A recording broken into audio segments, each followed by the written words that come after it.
On raconte qu'en 1943, dans les montagnes au-dessus de Grenoble, la résistance a interdit une arme, non pas parce qu'elle était inutile, mais parce qu'elle était trop efficace, trop rapide, trop sale, et celui qui l'avait mise au point a failli être jugé par les siens, comme un danger à éliminer.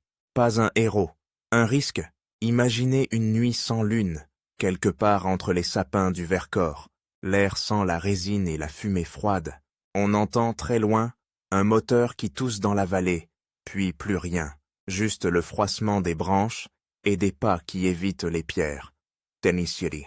Ils sont 4, des silhouettes avec des manteaux trop grands, des bérets enfoncés, des mains qui ne quittent pas leurs poches. Au milieu d'eux, un caisson en bois, lourd, cerclé de métal, qu'ils portent comme on porte un corps. Ils s'arrêtent près d'un trou déjà creusé, à l'écart du sentier. Une pelle passe de main en main, personne ne parle fort.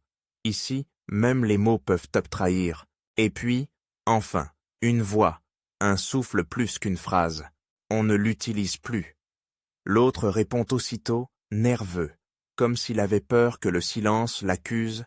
Tu dis ça maintenant, après ce que ça nous a fait gagner. Un troisième, plus âgé, tranche, sans colère, mais avec une fatigue qui fait peur. Justement, après ce que ça a fait, ils descendent le caisson dans la terre comme on enterre une faute. Et au moment où la première pelletée retombe, un garçon murmure, presque pour lui-même. Les Boches ne l'ont même pas vu venir. Le plus âgé se tourne vers lui, et dans l'obscurité, on devine son regard. Ce n'est pas eux qui me font peur. Pourquoi une arme ferait peur à ceux qui en manquent? Pourquoi l'enterrer au lieu de la garder pour la prochaine embuscade? Et surtout, pourquoi ce caisson semble-t-il peser plus lourd que du métal? Pour comprendre, il faut redescendre de la montagne, revenir là où tout commence vraiment. Lyon, 1942. Lyon sous l'occupation, ce n'est pas seulement des drapeaux et des bottes. C'est une ville qui retient son souffle, des affiches en allemand et en français, collées sur les murs, des annonces de couvre-feu, des tickets de rationnement pliés dans des portefeuilles usés, des files devant les boulangeries, des regards qui se détournent trop vite, des portes qui se ferment avant même qu'on frappe. Et au milieu de cette ville, dans une rue où l'on entend le tram grincer et les vélos claquer sur les pavés, il y a un atelier, une devanture banale, réparation de bicyclettes, petite mécanique, affûtage, rien qui mérite un second regard. C'est précisément pour ça qu'il existe encore. À l'intérieur, ça sent l'huile, le métal chauffé, le caoutchouc, des outils pendus au mur, des pièces dans des boîtes de biscuits recyclées, une radio qu'on n'allume jamais quand quelqu'un est là, et derrière l'établi, un jeune homme travaille, sans lever les yeux, comme si le monde n'était qu'un engrenage à remettre en place. Il s'appelle Étienne, 26 ans, des mains fines, pas celles d'un soldat, celles d'un artisan. Avant la guerre, il apprenait le métier d'armurier chez un vieux maître qui jurait que la précision, c'est une morale. Maintenant, il répare surtout des vélos, parce que les gens ont faim et que l'essence est pour les camions allemands. Mais il garde, au fond de lui, cette obsession. Comprendre comment les choses fonctionnent et comment elles peuvent cesser de fonctionner au bon moment. Il a aussi une autre obsession, plus simple, plus humaine. Protéger les siens. Sa sœur qui fait semblant de ne pas avoir peur quand elle sort avec ses faux papiers, son voisin qui a disparu après une dénonciation, et cette idée qui revient chaque nuit. Si un jour on frappe à la porte, qu'est-ce qu'il fera? Avec quoi? Ce soir-là, il est en train de limer une pièce quand il entend le signal. 3 coups, une pause, 2 coups. Pas trop fort, pas trop régulier. Le genre de code qu'on oublie exprès pour ne pas avoir l'air d'un code. Étienne ne bouge pas tout de suite. Il écoute, il compte les secondes. Puis il essuie ses mains sur un chiffon et va ouvrir. Claire entre comme une bourrasque contenue. 24 ans, un visage qui a appris à ne rien donner, un manteau sombre, un foulard serré, et ce sac en cuir qu'elle ne quitte jamais. Elle ne s'assoit pas, elle ne regarde pas autour d'elle comme une touriste, Elle regarde comme quelqu'un qui vérifie les issues. « T'as été suivi ?» demande Étienne. Elle secoue la tête, mais son silence dit « On n'en est jamais sûr. » Claire est une passeuse, une courrière, une de celles qui traversent la ville à vélo avec une baguette sur le guidon et, dans la doublure du manteau, un message qui peut faire tomber 10 personnes. Elle connaît les horaires des patrouilles, les humeurs des policiers français, les rues où l'on peut disparaître, et elle connaît aussi les noms qu'on ne prononce pas. Elle pose son sac sur l'établi, l'ouvre juste assez pour qu'Étienne voie un paquet enveloppé dans du tissu. « On a besoin de toi, Étienne. » Pas pour réparer un vélo. Il ne touche pas le paquet. Il le regarde comme on regarde une allumette dans une grange. « Qui on ?» Claire hésite une fraction de seconde. Pas par peur, par discipline. Des gars du côté du Vercors. Ils montent des groupes. Ils manquent donc de tout. Et ils ont un problème. Étienne souffle, presque un rire sans joie.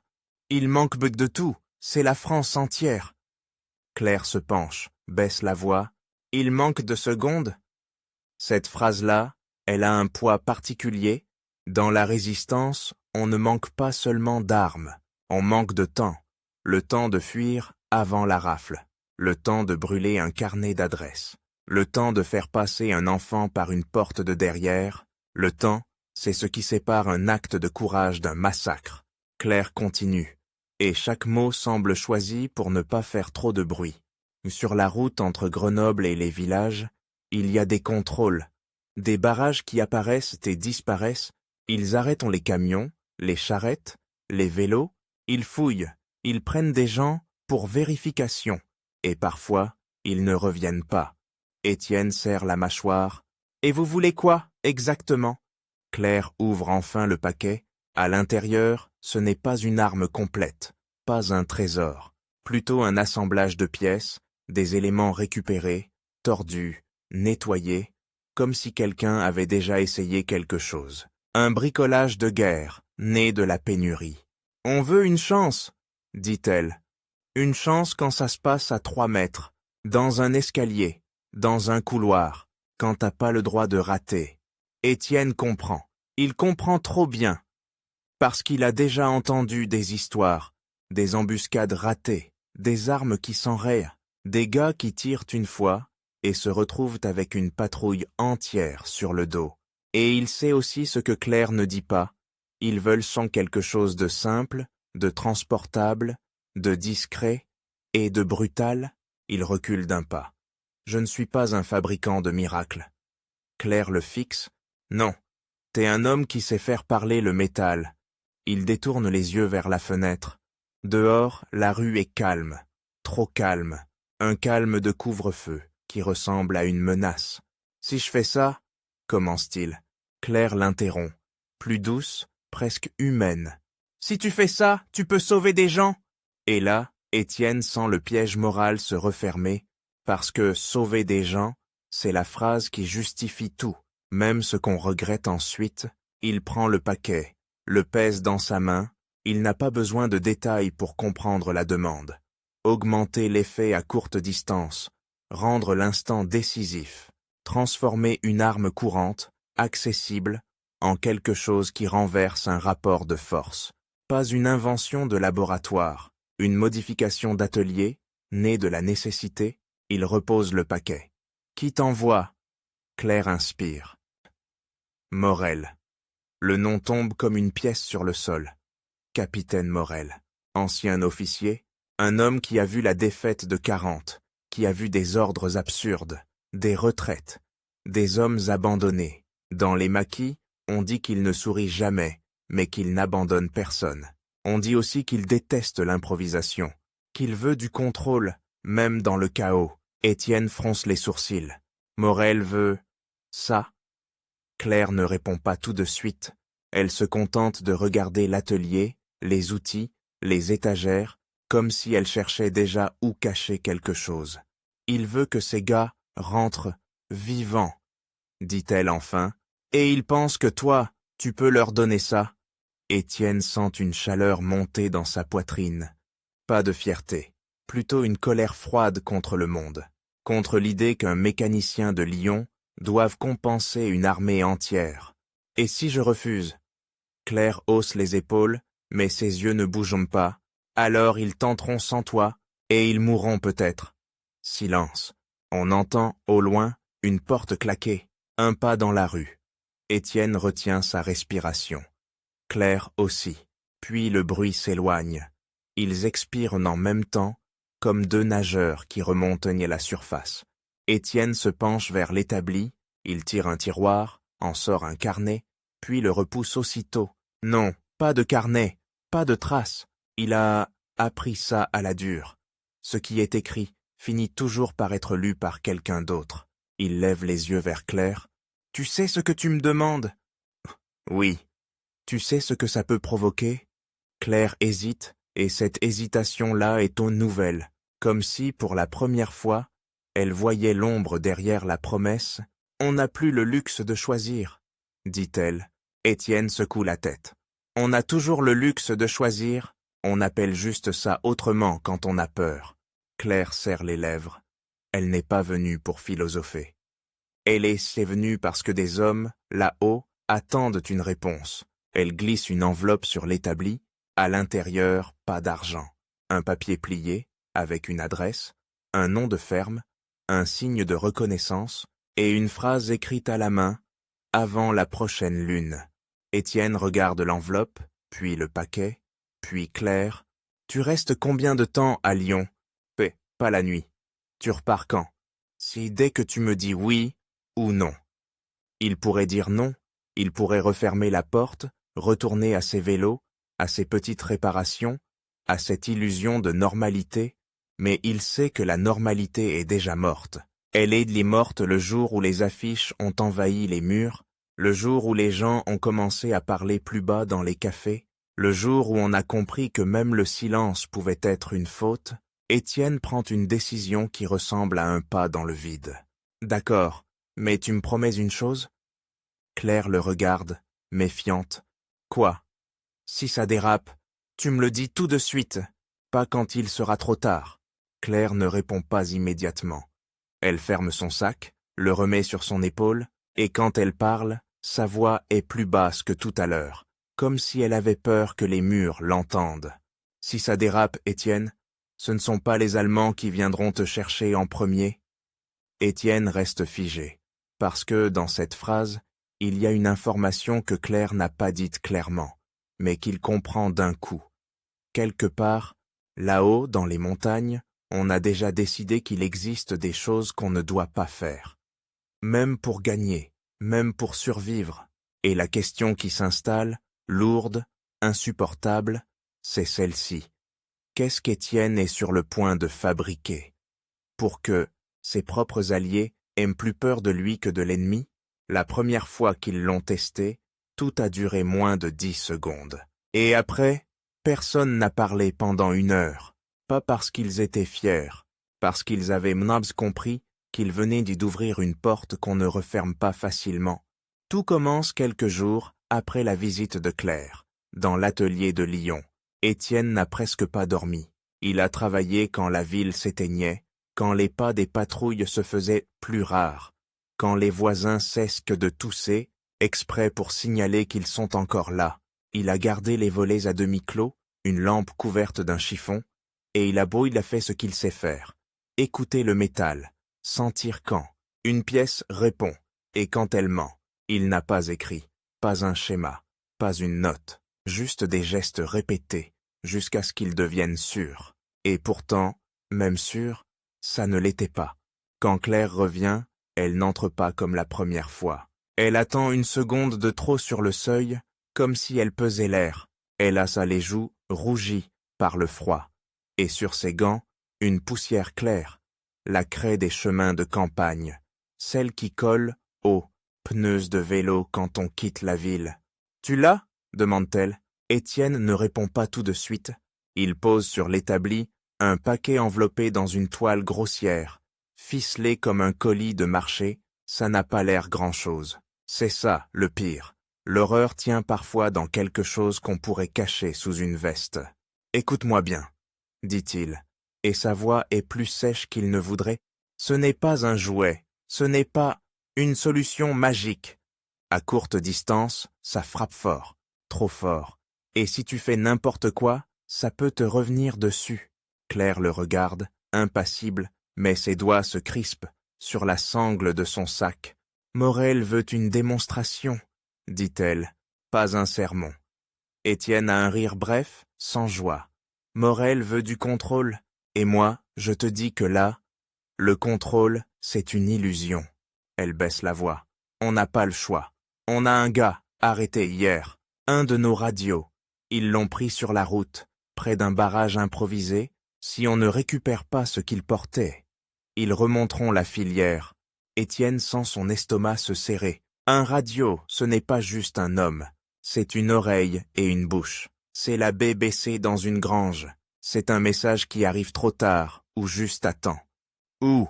Demande-t-il. Claire sort un papier plié, pas une carte complète, juste un croquis. Une route, un virage, un petit pont, une ferme isolée, et un nom griffonné, Saint-Nizier du Moucherotte, le Vercors. Les pentes au-dessus de Grenoble, là où la forêt avale les hommes. On part ce soir, dit-elle. Étienne regarde son atelier. Les outils. La radio muette. La fausse cloison derrière laquelle il cache ce qu'il ne doit pas posséder. Il pense à sa sœur, à Lyon, à la ville qui fait semblant de vivre, et il comprend qu'il vient de quitter cette vie-là, même s'il est encore debout au même endroit. Il voyage comme tout le monde, parce que c'est la meilleure façon de ne pas être remarqué. Un vélo pour Claire, un autre pour Étienne, et un petit sac de toile qui pourrait contenir du pain. Ou autre chose. Ils prennent des rues de secondaire, évitent les grandes places, passent d'amis devant des vitrines où des mannequins portent des vêtements trop propres pour l'époque. À un carrefour, un gendarme français les regarde, puis détourne les yeux, fatigue, indifférence ou calcul, on ne sait jamais.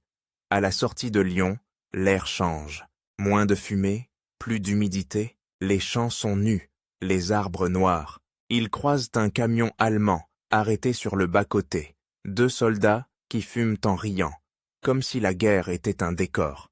Claire baisse la tête, pédale sans accélérer. Étienne fait pareil. Ne pas courir, ne pas attirer l'attention. La peur, ici, c'est une discipline. La montée vers le Vercors se fait par étapes, avec des pauses dans des granges, des remises, des cuisines où l'on parle peu. On leur sert une soupe claire, un morceau de pain dur. Une vieille femme fait semblant de ne pas voir le paquet qu'Étienne garde contre lui. Elle ne pose pas de questions. Elle a déjà compris que les questions tuent. La nuit où ils arrivent près du point de rendez-vous, le ciel est bas, sans étoiles. Le vent porte une odeur de neige. Dans les bois, on entend parfois un craquement qui n'est pas un animal, un pas humain, trop prudent. Un fusil qu'on ajuste sur une épaule, ils sont accueillis par 2 silhouettes qui surgissent peu de l'ombre, comme si la forêt les avait fabriqués. Des jeunes, pas plus de 20 ans, avec des manteaux civils et des armes disparates. L'un d'eux a un brassard caché sous sa manche, qu'il ne montre qu'une seconde. « Mot de passe » souffle-t-il. Claire répond, un mot banal, presque ridicule. C'est toujours comme ça. Les choses les plus graves se cachent derrière des mots ordinaires. On les conduit plus haut, sur un sentier étroit, pas de lumière, juste la sensation du vide à gauche, la pente, les pierres qui roulent, si on pose mal le pied. Étienne sent son cœur battre dans ses tempes. Il se répète, ne tombe pas, ne fais pas de bruit, ne pense pas à ce que tu portes. Et puis, au détour d'un bosquet, une lueur, une ferme, ou plutôt ce qu'il en reste, une bâtisse sombre, une grange, et derrière, un abri creusé dans la terre, camouflé par des branches. Là, ils attendent. Capitaine Morel est là. On le reconnaît sans qu'on le présente. Il a cette façon d'occuper l'espace sans bouger, un visage taillé à la serpe, une barbe de quelques jours, des yeux qui ne s'attardent jamais sur les détails inutiles. Quand il regarde Étienne, ce n'est pas de la curiosité, c'est une évaluation. « C'est lui ?» demande Morel à Claire. « Oui. » Morel fait un signe bref. « On n'a pas le temps, Le barrage est en place depuis l'aube, ils ont pris notre radio, et un sac. On récupère le sac. Si on peut récupérer l'homme, on le fait. Mais le sac d'abord, Étienne ouvre la bouche. Et si, Morel le coupe. Si, c'est un luxe. Ici, on fait avec ce qu'on a. Puis, comme s'il se souvenait soudain qu'Étienne n'est pas un soldat, il ajoute plus bas, « Montre-moi ce que tu as apporté. Et dis-moi ce que ça coûte. » Pas en pièces, en risque. Étienne déplie la toile. Il ne montre pas tout. Il montre juste assez un assemblage discret qui se fixe sur une arme courante, quelque chose de banal dans cette guerre de récupération. Il ne donne pas de détails, il n'en donnera jamais, mais il explique l'essentiel, comme on explique une bête dangereuse. À courte distance, ça donne un avantage brutal, mais ça ne pardonne pas. Il faut garder l'angle, garder la tête froide, et surtout, ne pas l'utiliser si quelqu'un est trop près, ami ou ennemi. Morel le fixe. « Tu viens avec nous ?» Étienne sent Claire se raidir. Elle n'avait pas dit ça, elle n'avait pas promis ça. « commence Étienne. Morel ne hausse pas la voix, il n'en a pas besoin. Si tu l'as fabriqué, tu dois voir comment ça se comporte. Sinon tu fabriques des légendes. Et les légendes tuent. » Étienne regarde Claire. Elle ne le supplie pas, elle ne le force pas. Elle le regarde comme on regarde quelqu'un qu'on respecte assez pour le laisser choisir, même si le choix est mauvais. Alors Étienne hoche la tête, ils partent avant l'aube, quand le monde est gris et que les formes sont trompeuses. Le barrage est sur une route étroite, un de ces endroits où la montagne oblige tout le monde à passer au même endroit, un petit pont, un virage, une barrière improvisée et des sacs de sable. 2 soldats allemands, un troisième plus loin et un Français en manteau sombre, probablement de la police ou de la milice, qui parle avec eux en gesticulant. Celui-là sourit trop. Il se place trop mis dans les bois, à quelques dizaines de mètres. Étienne sent la terre humide traverser ses semelles. Il entend sa respiration, trop forte. Il voudrait la couper. Morel chuchote des ordres. 2 hommes à gauche, un à droite. Claire reste un peu en arrière, prête à courir, prête à ramasser, prête à disparaître. Étienne est près de Morel, parce que c'est lui qui a apporté la chose. « On attend le camion !» souffle Morel. Ils vont transférer le sac, c'est là qu'on frappe. Pas avant, pas après. Étienne regarde le barrage. Il voit un vélo arrêté, un paysan qui tend ses papiers, un soldat qui fouille un panier, la banalité de l'occupation. Et au milieu, la violence prête à surgir comme un chien qu'on lâche. Le camion arrive. Un petit véhicule, bâché, qui roule lentement. Il s'arrête, un soldat monte à l'arrière.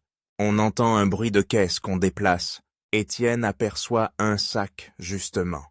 Un sac de toile, pas grand, mais lourd de secrets. Morel lève 2 doigts, le signale. Et là, tout s'enchaîne. Étienne ne se souvient pas de chaque geste. Il se souvient surtout du son, un son court, sec, qui n'a rien à voir avec les tirs espacés qu'on entend parfois au loin. C'est plus dense, plus proche, comme si l'air lui-même se déchirait. Moins de 10 secondes. Le premier soldat tombe derrière les sacs de sable, le deuxième essaye de se retourner, mais il n'a pas le temps. Le Français au manteau sombre recule d'un pas, ouvre la bouche et se fige, comme s'il venait de comprendre que ce n'est pas une embuscade ordinaire, c'est autre chose. Quelque chose qui ne laisse pas de place à la réaction. Et puis, un détail que personne n'avait prévu. Le prisonnier, le radio. Il était là, à l'arrière du camion, les mains liées, le visage tuméfié. Il se jette au sol au moment où tout explose, par instinct. Il roule, il crie, et pendant une fraction de seconde, Étienne voit sa silhouette dans l'axe. « Non !» veut-il hurler, mais sa voix reste coincée, parce que dans ce genre de moment, on ne commande plus au monde, on le subit. Le tir s'arrête, le silence retombe d'un coup, brutal, comme si quelqu'un avait fermé une porte sur le bruit. On entend juste un moteur qui tourne encore, inutilement, et un gémissement, quelque part, près du pont. Morel bondit. 2 hommes courent vers le camion. Claire surgit, rapide, précise. Elle attrape le sac, elle vérifie le prisonnier. Il est vivant, vivant, mais tremblant comme une feuille. Il a les yeux d'un animal qui a compris qu'il n'est tant qu'un objet dans une guerre d'ombre. Étienne reste une seconde de trop derrière son arbre. Il regarde le barrage, il regarde les corps, il regarde le sang sur les pierres claires du pont, et il sent quelque chose se casser en lui, pas un remords encore, plutôt une certitude. Ce qu'il a fabriqué ne ressemble pas à une arme, ça ressemble à une décision irréversible. Il décroche. Vite, trop vite pour réfléchir. Ils disparaissent dans les bois avant que d'autres véhicules n'arrivent. Ils montent, jusqu'à ce que leurs poumons brûlent. Le prisonnier, soutenu par 2 hommes, trébuche, se relève, trébuche encore. Personne ne se plaint, personne ne parle. Quand enfin il s'arrête, dans une clairière cachée, le groupe se rassemble, on pourrait croire, à une victoire. Ils ont le sac, ils ont sauvé le radio, ils ont frappé un barrage, ils ont prouvé qu'ils peuvent, mais personne ne sourit. Le radio s'assoit contre un tronc, la tête entre les mains. Il ne remercie pas, il n'en est pas capable. Il regarde ses poignets rouges, puis il murmure comme un enfant. J'ai cru que j'allais y passer. J'ai cru que c'était moi qu'on... Il ne finit pas sa phrase. Étienne sent la bile lui monter. Il se tourne vers Claire, comme pour chercher une validation. Ça va. Mais Claire ne le regarde pas comme une héroïne. Regarde un héros. Elle le regarde comme quelqu'un qui vient de voir un accident, et qui sait que ce n'est que le premier.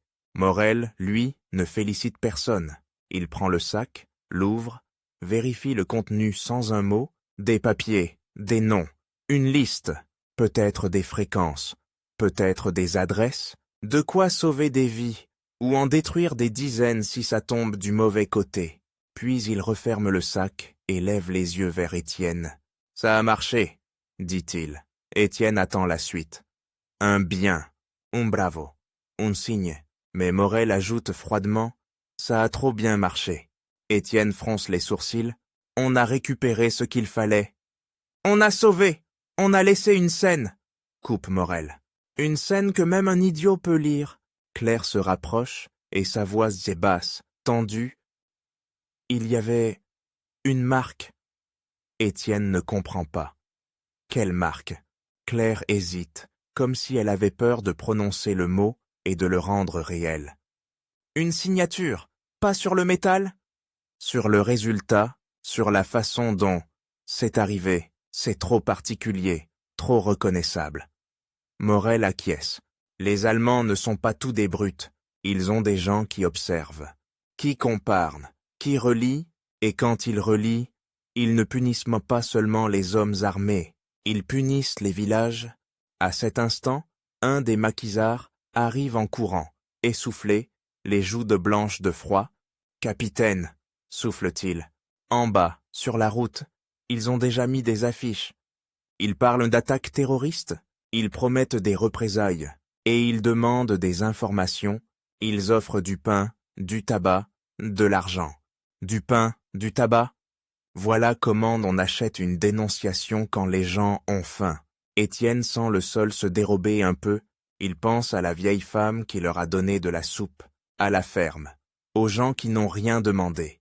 Claire regarde Étienne droit dans les yeux. « Tu vois maintenant » dit-elle sans accusation, mais sans douceur non plus. « Ce que tu as fait, ça ne s'arrête pas au barrage. Ça continue après, dans les maisons, dans les granges, dans les têtes. » Étienne ouvre la bouche, mais aucun argument ne tient, parce qu'il a vu le radio se jeter au sol. Il a vu la fraction de seconde où un ami aurait pu être dans l'axe. Il a vu la vitesse à laquelle tout devient incontrôlable. Morel se penche vers lui, et sa voix devient presque un murmure, ce qui est encore plus inquiétant. « Tu vas me dire exactement ce que tu as modifié, pas pour que je le reproduise, pour que je sache comment l'empêcher de nous détruire. » Étienne déglutit. « Je peux le garder sous contrôle si... » Morel secoue la tête. « Non, ce n'est pas toi qui décide si ça reste sous contrôle. C'est la guerre, et la guerre prend tout ce qu'on lui donne. Elle le tord, elle le salit, et elle le renvoie dans nos mains. Un silence tombe. Même les oiseaux semblent s'être tus. Et c'est là que Claire remarque autre chose. Un détail minuscule, mais qui lui glace le sang. Elle s'accroupit près du chemin, là où ils ont posé le paquet, là où Étienne a manipulé l'objet avant l'embuscade. Elle ramasse quelque chose entre deux doigts, un petit fragment, presque rien. Une pièce tombée, ou une trace laissée malgré toutes les précautions. Elle le montre à Étienne. Ça ne vient pas d'ici, dit-elle. Ça vient de ton atelier. Étienne pâlit, parce qu'il comprend immédiatement ce que ça signifie. Ce n'est pas seulement une signature dans la façon dont l'attaque s'est déroulée, il y a peut-être une signature matérielle, un lien, un fil qu'un enquêteur patient pourrait tirer jusqu'à Lyon. Claire referme sa main sur le fragment, comme si elle voulait l'étouffer.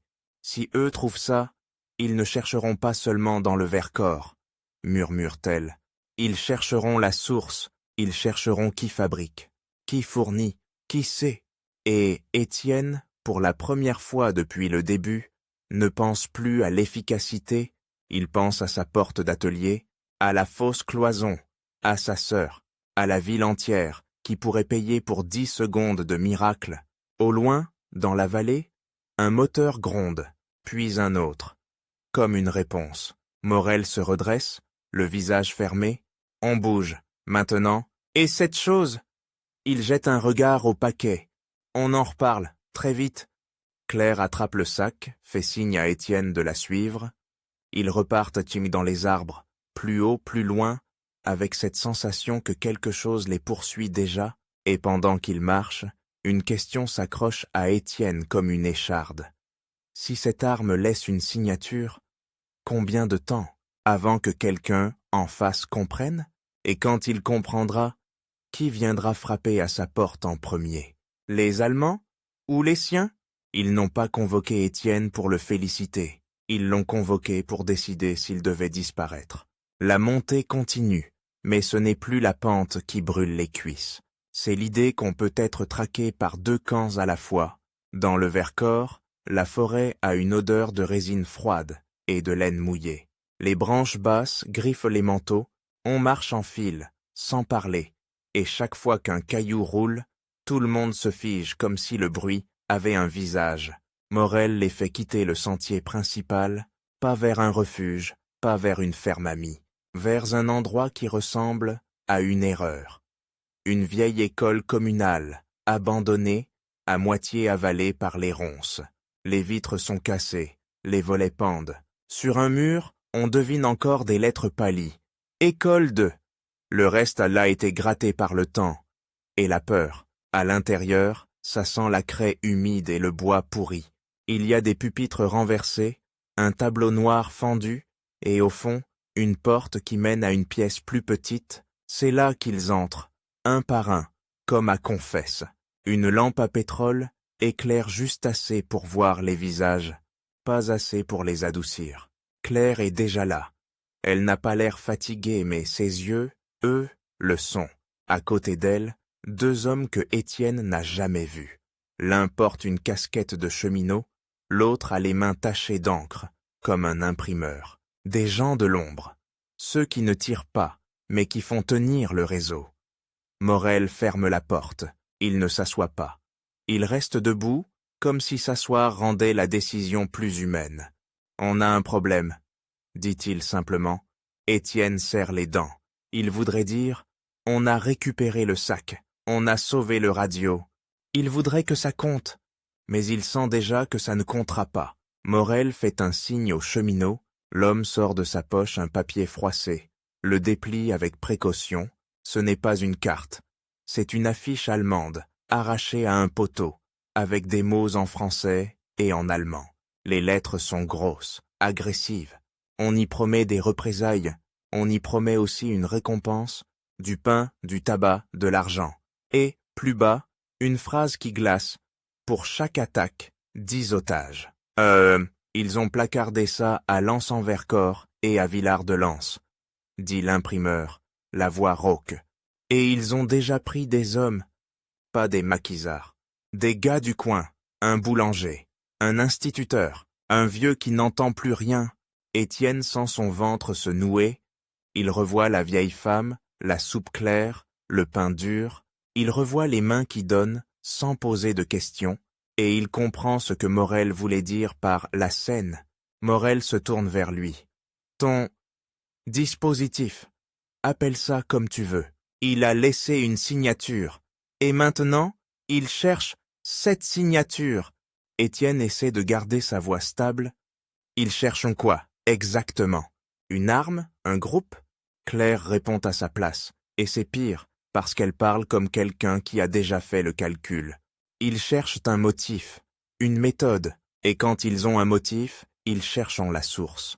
Ils vont comparer les attaques. Ils vont demander aux gendarmes, aux médecins, aux fossoyeurs. Ils vont faire parler les gens. Et les gens? Elle marque une pause. Les gens ont faim. Le cheminot hoche la tête, comme si ce mot résumait toute la guerre. Morel pose enfin la question qui pendait depuis le barrage, comme une lame au-dessus de la nuque. Qu'est-ce que tu as changé, Étienne? Pas dans le détail. Je ne veux pas savoir comment le refaire. Je veux savoir pourquoi ça se comporte comme ça. Pourquoi ça devient incontrôlable. Étienne ouvre la bouche, puis la referme. Il a envie de dire « J'ai juste voulu qu'ils aient une chance ». Mais une chance, ça ne justifie pas tout. Et surtout, il comprend que Morel ne lui demande pas une justification. Il lui demande une confession. Alors Étienne parle, à sa manière, avec des mots de mécanicien, pas de soldat. J'ai pris quelque chose de courant. Quelque chose qu'on trouve, qu'on récupère, qu'on peut cacher, et j'ai fait en sorte que, à très courte distance, ça donne plus que ce que l'arme est censée donner. Plus vite, plus dense, comme si on compressait la violence dans un instant. Il s'arrête, il voit les regards, personne ne lui demande comment. Mais tout le monde comprend quoi. Et ça veut dire quoi? Plus dense? Demande l'imprimeur, sans agressivité, juste avec une peur froide. Étienne avale sa salive. Ça veut dire que ça ne laisse pas le temps. Ni à eux, ni à nous. Ça veut dire que si quelqu'un traverse l'axe, il n'y a pas de seconde chance. Le silence qui suit est lourd, presque matériel. On entend la lampe à pétrole respirer. Morel se penche légèrement en avant. Donc tu as fabriqué une chose qui gagne des secondes. En échange de notre capacité à choisir, Étienne se crispe. Je n'ai pas voulu ça. Je voulais éviter qu'on se fasse massacrer à chaque barrage. Je voulais que Claire... Il s'interrompt, parce que dire son nom à voix haute, ici, c'est trop intime, trop dangereux. Claire ne détourne pas les yeux. « Je sais pourquoi tu l'as fait, » dit-elle, « mais ce n'est pas la question. La question c'est, qu'est-ce que ça fait à ceux qui l'utilisent ?» Étienne fronce les sourcils. « Ça les sauve. » Claire secoue la tête lentement. « Non, ça les change. » Elle s'approche de la table, pose le petit fragment qu'elle avait ramassé sur le chemin, une pièce minuscule, presque ridicule. Mais dans cette pièce, il y a Lyon. Il y a l'atelier. Il y a une porte qu'on peut enfoncer. Tu as vu le radio? Dit-elle. Tu as vu ses yeux? Il a cru qu'on allait le tuer, lui. Et tu sais quoi? Pendant une fraction de seconde, on aurait pu, sans le vouloir, juste parce que c'était efficace. Morel se redresse. Sa voix devient plus dure. Voilà le cœur du problème. On ne peut pas se permettre une arme qui ne pardonne pas. Pas ici. Pas avec des gamins qui n'ont jamais tiré. Pas avec des fermes autour. Pas avec des otages. Le cheminot ajoute, comme s'il parlait d'un train lancé trop vite. Et puis, il y a autre chose. Les Allemands ne vont pas seulement répondre, ils vont apprendre. Ils vont adapter leurs barrages. Ils vont mettre des civils devant. Ils vont forcer les gens à rester près des camions. Ils vont nous obliger à choisir entre tirer et tuer des innocents, ou ne pas tirer et mourir. Étienne sent un frisson lui courir dans le dos. Il n'avait pas pensé à ça. Pas vraiment. Il avait pensé à un barrage, à des soldats, à un sac. Il n'avait pas pensé à l'ennemi qui change les règles. Morel se tourne vers Claire. « Tu as vu ce que j'ai vu ?» Claire hésite une seconde, puis elle dit « Oui, après le barrage, quand on a décroché. Certains étaient excités. Pas fiers, excités. Comme si c'était facile. comme si ça donnait envie de recommencer. Étienne serre les poings. Parce qu'on a enfin eu l'avantage. Vous voulez qu'on reste faible? Qu'on se fasse abattre comme des lapins? Morel ne hausse pas la voix. Il n'a pas besoin. Je veux qu'on reste nous. Cette phrase tombe dans la pièce comme un objet lourd. Nous. Pas les bons. Pas les héros. Juste nous. Des gens qui essaient de survivre sans devenir des bêtes. L'imprimeur, celui aux mains d'encre, parle à son tour. Sa voix tremble un peu. À Lyon, ils ont arrêté un typographe la semaine dernière, pas parce qu'il avait une arme, parce qu'il avait une police de caractère rare, une signature, comme vous dites. Ils ont remonté jusqu'à lui par des tracts, par du papier. Alors imaginez ce qu'ils feront avec ça. Étienne regarde le fragment sur la table. Il a l'impression qu'il grossit, qu'il devient une chaîne. Morel prend une décision, et on le sent avant même qu'il parle. Son visage se ferme, comme une porte. Interdiction. Un mot, un seul, mais il change tout. Interdiction d'utiliser cette modification, continue Morel. Interdiction d'en parler, interdiction d'en fabriquer d'autres. Et on détruit ce qui existe. Tout. Étienne fait un pas en avant, comme s'il avait reçu un coup. Vous ne pouvez pas. Vous ne comprenez pas ce que ça représente. On manque d'armes, on manque de munitions, on manque de tout. Et vous voulez jeter la seule chose qui nous donne l'illusion d'être invincible, coupe Morel, et qui nous fera pendre des villages entiers. Étienne cherche Claire du regard, comme un dernier recours. Elle pourrait dire « Attends », elle pourrait négocier, mais Claire baisse les yeux une seconde, et quand elle les relève, il y a une tristesse dedans.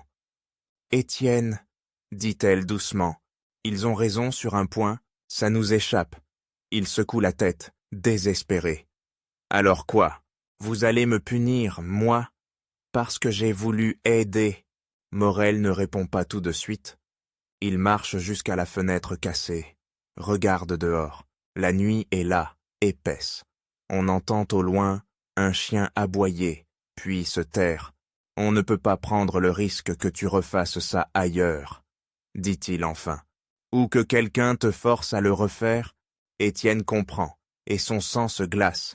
« Vous voulez m'enfermer. »« Te mettre à l'écart, » corrige Morel. « Sous surveillance, le temps que ça se tasse. » Et si ça ne se tasse pas? Morel se tourne. Ses yeux sont durs, mais pas cruels. C'est ça, le pire. Alors on avisera. Le mot « avisera » contient tout ce qu'il ne dit pas. Les accidents, les disparitions, les gens qui partent et qu'on ne revoit jamais. Étienne sent un vertige. Il pas face à des Allemands, il est face à des Français, des gens qui parlent sa langue, qui ont les mêmes hivers, les mêmes chansons dans la tête. Et pourtant, ils peuvent donc décider de l'effacer. Claire fait un pas, comme si elle voulait empêcher la pièce de se refermer sur lui. « Morel, » dit-elle, « il n'est pas un danger volontaire, il est... » Elle cherche le mot, il est dépassé, comme nous tous. Morel ne cède pas. Justement, les gens dépassés font des erreurs, et les erreurs, ici, tuent 10 fois. Étienne se tourne vers la table, vers la lampe, vers les visages. Il a envie de hurler qu'ils sont ingrats, mais il voit autre chose, la peur, pas la peur de mourir, la peur de devenir responsable de quelque chose d'irréparable. Alors il murmure, presque pour lui-même, « Je voulais juste que ça s'arrête. » Claire l'entend. Elle s'approche encore, assez près pour que sa voix n'appartienne qu'à lui. « Je sais, » dit-elle, « mais la guerre ne s'arrête pas parce qu'on frappe plus fort, elle s'arrête quand on tient assez longtemps, et pour tenir, il faut qu'on puisse se regarder après. » Morel claque des doigts. Un des hommes sort un sac en toile, le même genre que celui qu'on utilise pour la farine. Il le pose sur la table.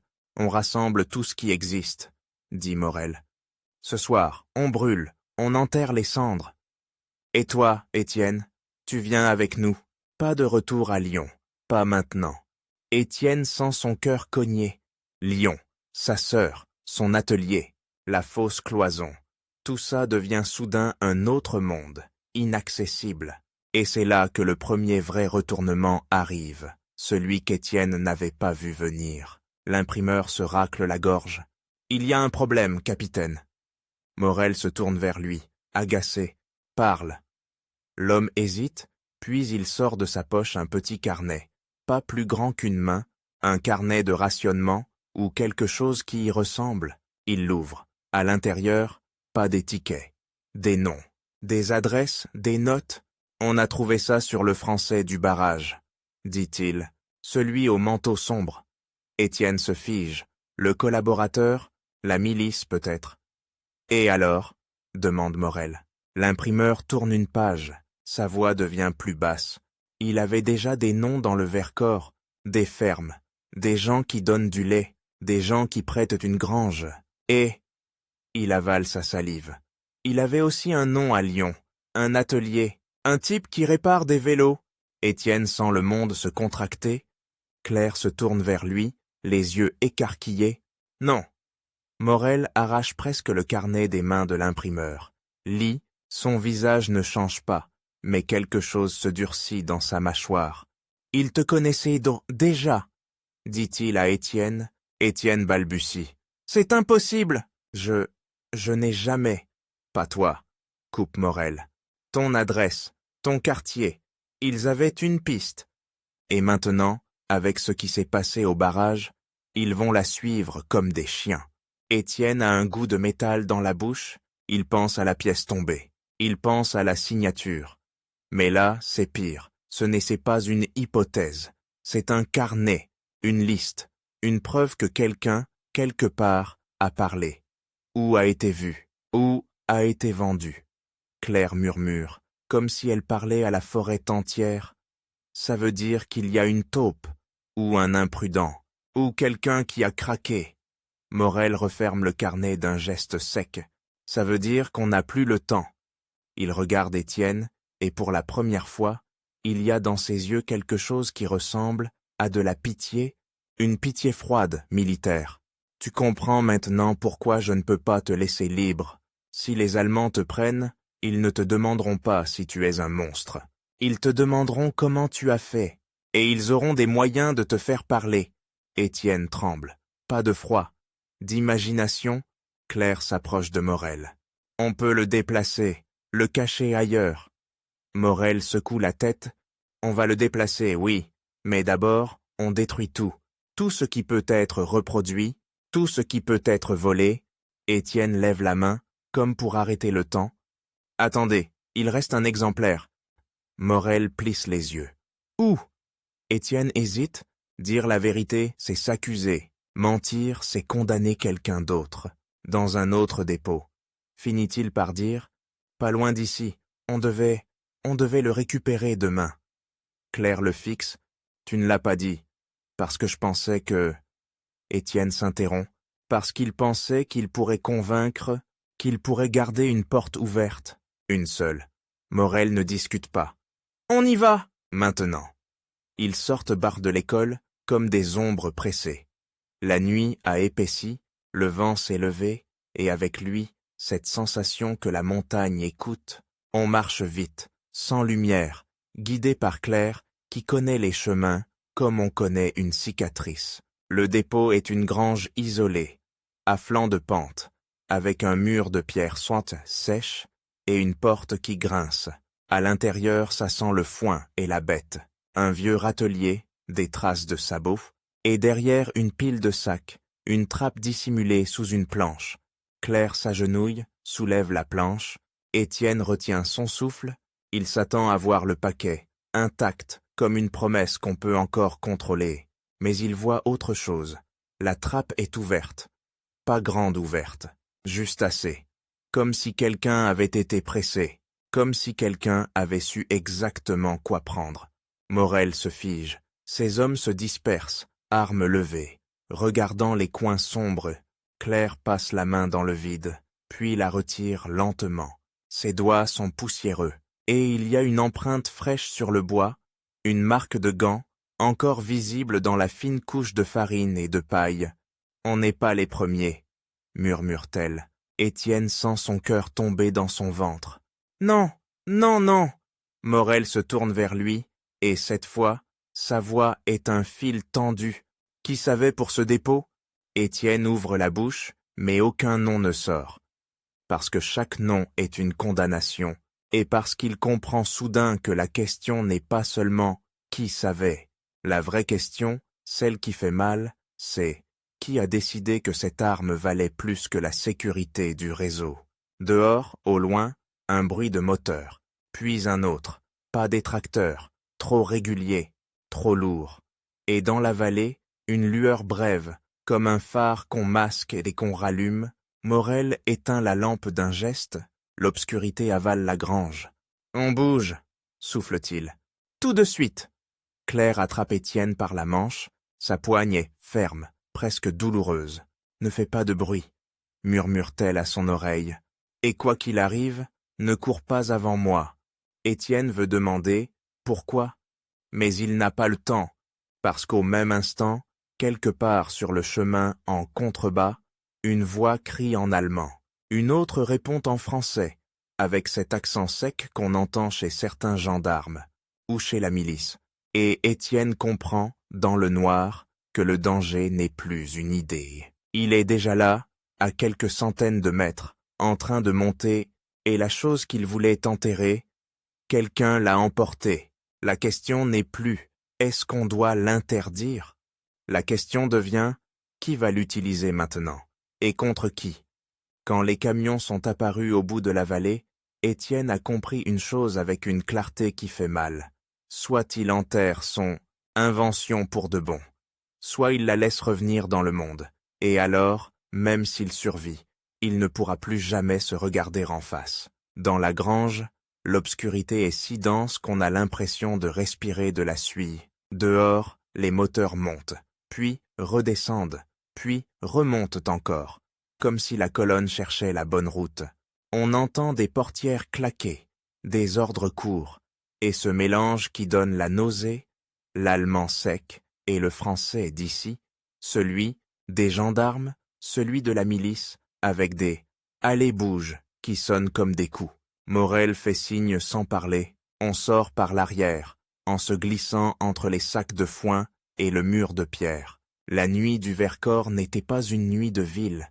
Elle n'a pas de halo, pas de réverbère, pas de pardon. Elle avale les silhouettes, mais elle amplifie les bruits, un bouton qui accroche, une respiration trop forte, et on devient une cible. Claire passe devant, sûre de ses appuis. Étienne la suit, mais ses jambes veulent courir toutes seules. Il pense à Lyon, à sa fausse cloison, à l'odeur d'huile et de métal, à sa sœur qui croit qu'il répare des vélos pour des voisins. Il pense surtout à la trappe ouverte, à la place vide, à cette chose qu'il a fabriquée et qui, maintenant, marche sans lui. Ils descendent un talus, traversent un petit verger, puis un chemin creux bordé de murets. Au loin, une ferme d'or, volet fermé. Pas une lumière.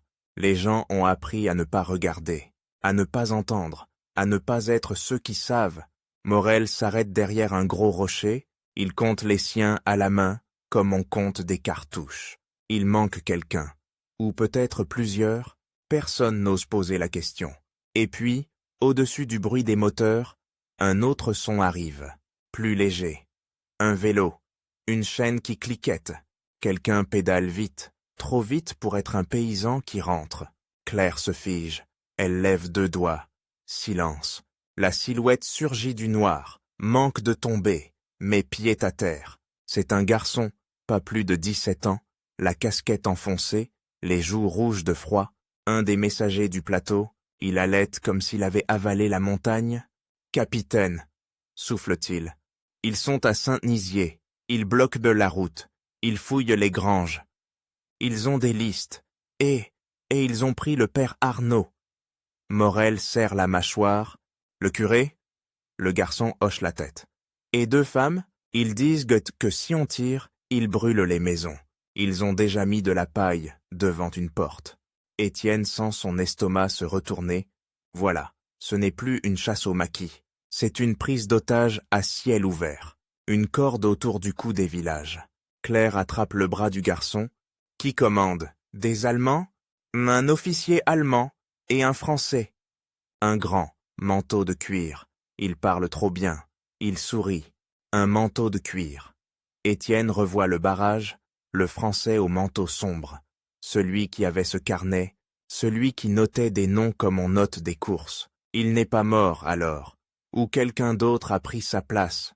Morel se tourne vers Étienne, et dans ses yeux, il y a cette question qu'il n'a pas besoin de formuler. Tu comprends maintenant. Étienne voudrait répondre oui, mais ce serait trop simple. Parce qu'il y a une autre question, plus terrible. Est-ce que c'est à cause de lui? Est-ce que sa signature a accéléré tout ça? Est-ce que, sans cette invention, ils auraient mafouillé quand même? Mais moins vite, moins fort, avec moins de rage. Morel parle enfin, bas, comme si la montagne pouvait dénoncer « On ne va pas se battre à Saint-Nizier ?» Pas avec des civils, pas avec des maisons en bois. Un des hommes, celui à la casquette de cheminot, murmure. Alors on fait quoi? On les laisse prendre tout le monde? Morel ne répond pas tout de suite. Il regarde la vallée, les phares qui glissent comme des lucioles mauvaises. Il calcule, il pèse, et Étienne comprend que ce calcul-là, c'est exactement ce qu'il a voulu éviter en fabriquant son miracle. Le moment où on choisit qui vit et qui meurt. Claire s'approche d'Étienne, assez près pour que sa voix ne soit qu'un souffle. « Écoute-moi. » Elle le fixe. Ils ont pris le curé parce qu'il est visible, ils prendront d'autres visibles. Ils veulent qu'on se montre, qu'on tire, qu'on fasse un geste qu'ils pourront punir. Étienne murmure, la gorge sèche. Et si on ne fait rien, ils puniront quand même.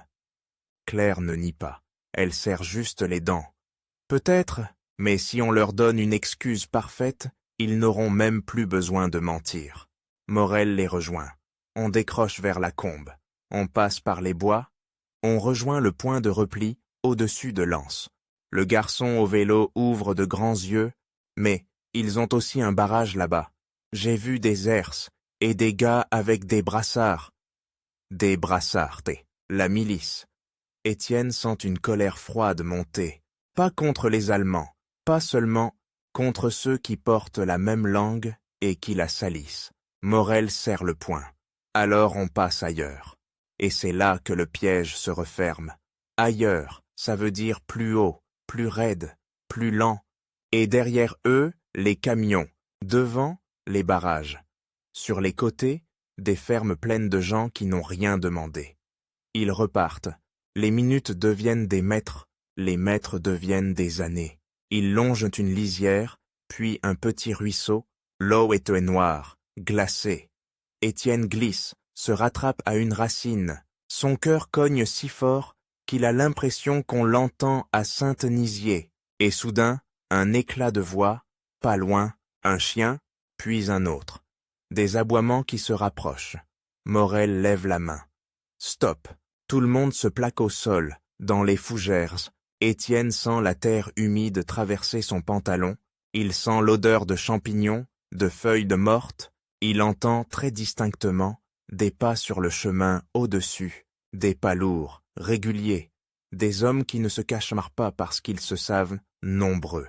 Une lampe torche balaye les troncs, un faisceau blanc, brutal, qui coupe la nuit en tranches. Étienne retient sa respiration. Il pense, si la lumière descend d'1 mètre, c'est fini. La lampe s'arrête. On entend une voix française, proche, presque tranquille. Ils sont là, je vous dis qu'ils sont là, ils ont laissé des traces.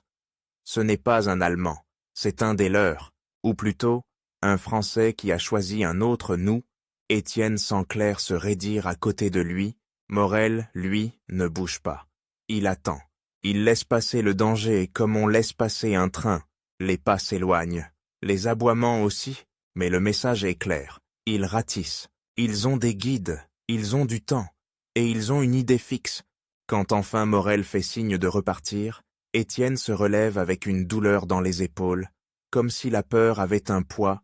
Ils atteignent une petite clairière, où se dresse une cabane de charbonnier, à moitié effondrée. Là, Morel accepte une pause de 30 secondes, pas plus, juste assez pour boire une gorgée, pour vérifier une boussole, pour regarder les visages. Claire profite de ce souffle pour tirer Étienne à l'écart. Derrière la cabane, son regard est dur, mais sa voix tremble légèrement. « Dis-moi la vérité. Elle avale sa salive. Celui qui a pris la chose, il savait s'en servir? Étienne hésite. Et dans cette hésitation, il y a toute sa honte. Il n'y a pas besoin de savoir beaucoup, finit-il par dire. C'est ça, le problème. Ça donne l'impression que n'importe qui peut être fort. Claire ferme les yeux une seconde, comme si elle encaissait un coup. Alors on doit la récupérer? Étienne secoue la tête, presque paniqué.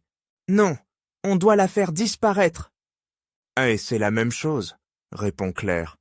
Sauf que si on ne la récupère pas, quelqu'un va l'utiliser, et pas pour gagner des secondes, pour faire un exemple. Étienne entend des mots dans sa tête. 10 otages. Paille devant une porte. Brûler les maisons. Et il comprend ce que Claire voit déjà. Si la milice ou les Allemands utilisent cette arme-là dans un village, ils pourront dire que c'est la résistance. Ils pourront fabriquer une histoire, et l'histoire tuera autant que l'arme. Morel les rejoint. On bouge. Claire le regarde droit dans les yeux. Capitaine, on ne peut pas juste fuir. Ils ont pris des civils. Et quelqu'un a pris ce qu'Étienne a fait. Si ça sort, ils vont s'en servir contre nous. Morel ne cligne pas. Je sais. Alors quoi? Demande Claire. On laisse faire? Morel inspire lentement, et quand il parle, sa voix est plus fatiguée que dure.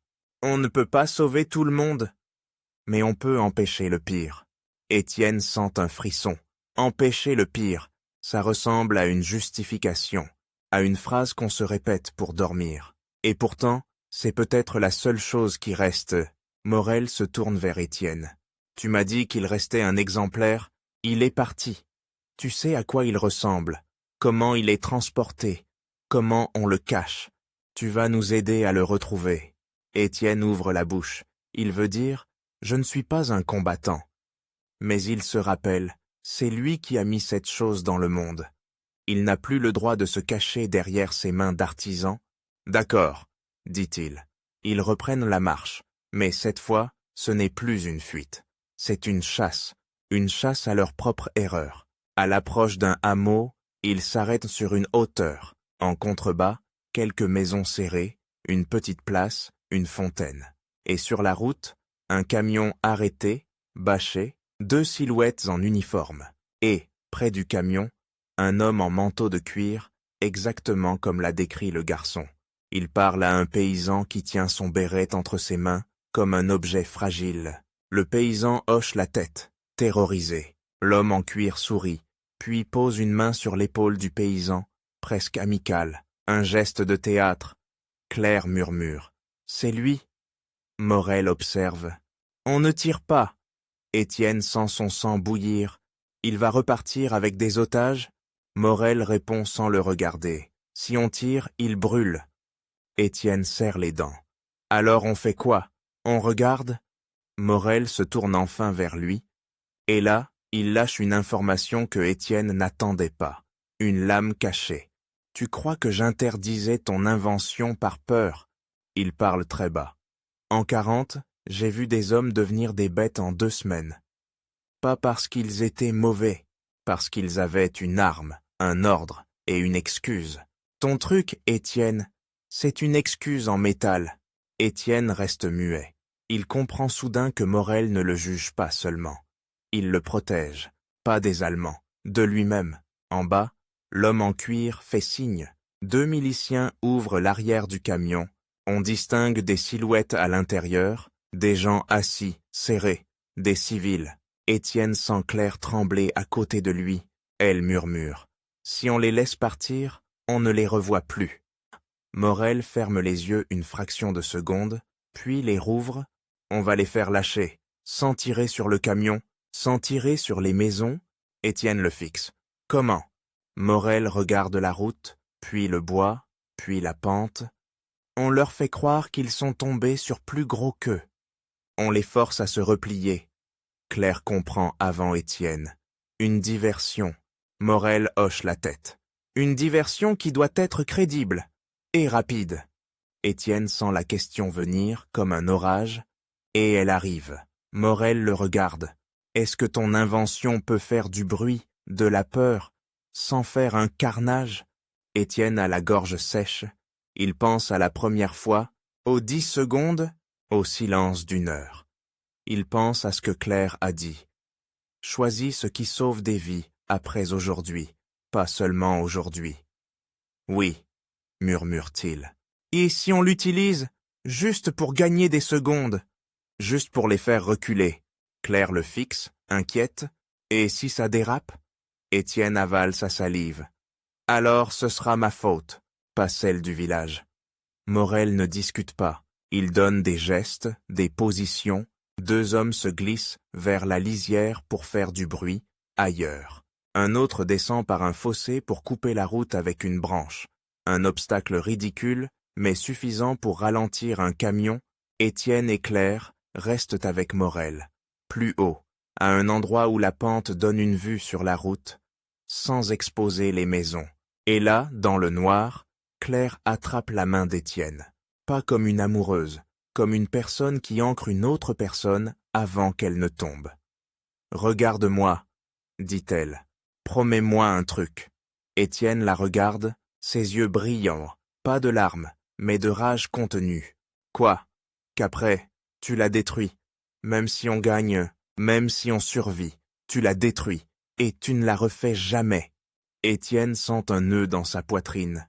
Il voudrait promettre facilement, mais il sait que promettre, c'est se lier à une version de soi qu'on ne contrôle pas toujours. « Je te le promets, » dit-il quand même, parce qu'il n'a plus rien d'autre à offrir. En bas, l'homme en cuir rit à quelque chose. Il allume une cigarette.